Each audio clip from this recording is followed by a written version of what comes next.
Oke, jadi ini adalah the end of ruko. Kalau kalian perhatikan, ada banyak perubahan di industri real estate khususnya di Indonesia ini. Kenaikan dari harga ruko ini sendiri itu naik di zaman dulu. Tapi berangsur-angsur pada zaman sekarang itu harganya bukan lagi naik, tapi malah cenderung untuk turun. Kita akan bahas kenapa ini bisa terjadi, tapi akan aku jelaskan dulu awal mula dari ruko ini terbentuk.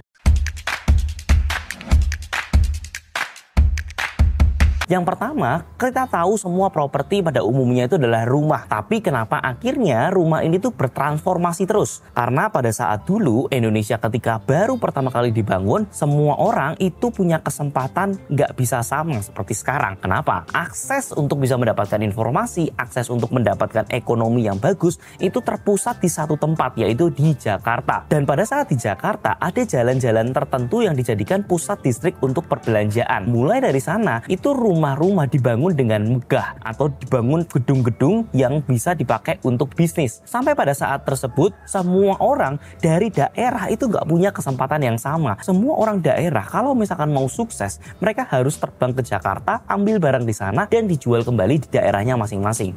Ini yang terjadi pada zaman dulu. Makanya orang-orang itu penting banget untuk bisa mendapatkan tempat yang premium. Tempat yang premium ini akan lebih mudah diketahui sama orang-orang sekitar. Lebih gampang dilihat dan lebih gampang pasang banner untuk mempromosikan bahwa mereka ini ada di dunia ini, eksis di dunia ini. Nah kemudian singkat cerita, Jakarta ini menjadi bertumbuh sangat pesat. Wajar aja, dari Sumatera, Sulawesi, Papua, sampai di daerah Jawa lainnya, itu pengen bisa mendapatkan akses yang sama untuk bisa berdagang seperti mereka. Nggak jarang banyak orang yang rela untuk tinggal di Jakarta, meninggalkan keluarganya supaya bisa sukses di sana. Karena adanya migrasi yang cukup signifikan di satu tempat, yang terjadi apa? Propertinya itu naik gila-gilaan. Otomatis akses untuk mendapatkan sebuah tempat yang premium di jalan besar itu menjadi sangat langka. Otomatis mereka harus berpikir caranya gimana supaya mereka ini tetap bisa eksis dengan budget yang lebih murah. Cara satu-satunya ketika kalian tidak bisa membangun di tempat yang tanahnya mahal, nah ujung-ujungnya kalian itu akan membeli tanah di tempat yang mahal tapi dibangun ke atas, bukan lagi dibangun memanjang. Nah di sini mulailah terbentuk dari prinsip ruko itu sendiri. Jadi orang-orang yang pengen punya kesempatan jualan di tempat premium itu dibikinkan ruko supaya mereka ini bisa mendapatkan harga yang murah. Nah mulai dari sana ruko ini terbentuk dan akhirnya setiap kali ada development di mana-mana selalu ada ruko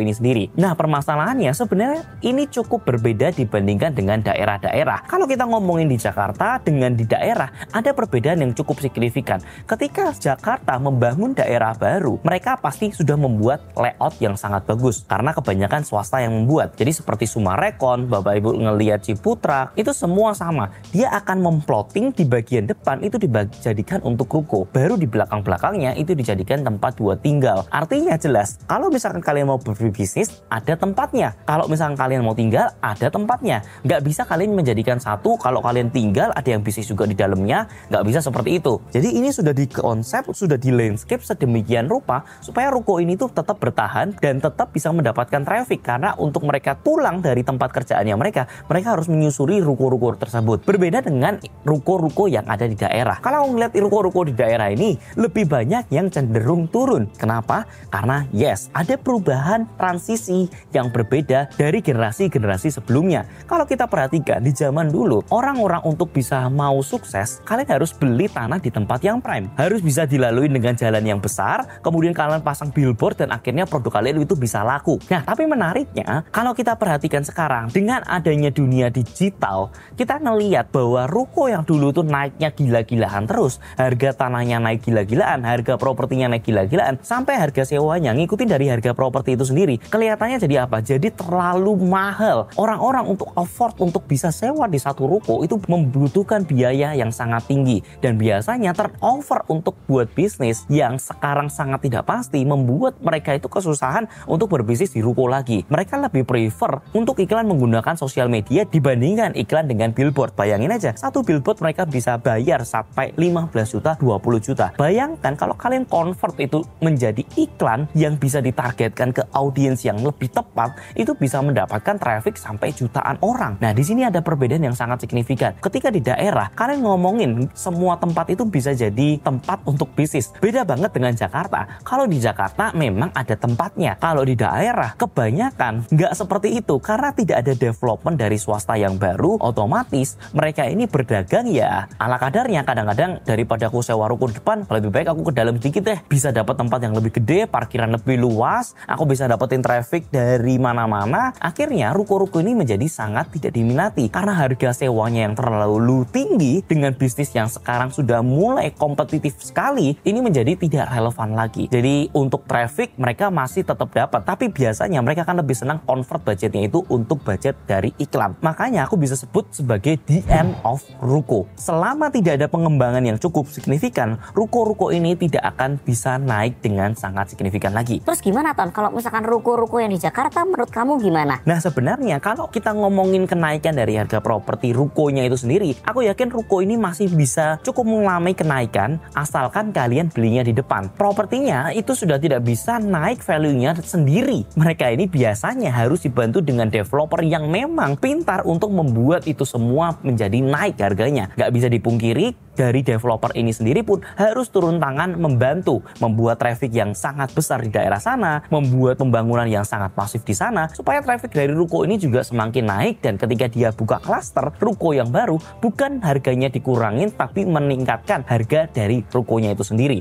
Nah, ini baru bisa berkembang. Tapi kalau kalian belinya second dengan harga yang wajar, itu biasanya tidak bisa mengalami kenaikan yang sangat signifikan. Ada perbedaan gameplay dari sebelumnya. Kalau sekarang kalian harus membeli second yang under value, karena under value ini yang mendapatkan keuntungan kalian secara masif. Nah, kemudian yang aku prediksikan di tahun-tahun kedepannya, orang-orang yang akan investasi di ruko itu adalah orang-orang yang akan beli di awal ketika launching aja. Untuk orang-orang yang mau beli ketika rukonya sudah second, itu akan memilih dengan harga yang lebih pinter. Mereka akan cari yang benar-benar sangat murah, bukan yang sudah di harga wajarnya itu. Karena hitung-hitungannya pasti nggak akan masuk. Dan aku ngelihat ada perbedaan investornya. Kalau dulu orang-orang suka banget investasi di ruko, kalau sekarang orang-orang yang mau investasi di ruko itu memang orang-orang yang benar-benar akan menggunakan rukonya tersebut menjadi sebuah bisnis. Karena kalau tidak ada bisnis di dalamnya,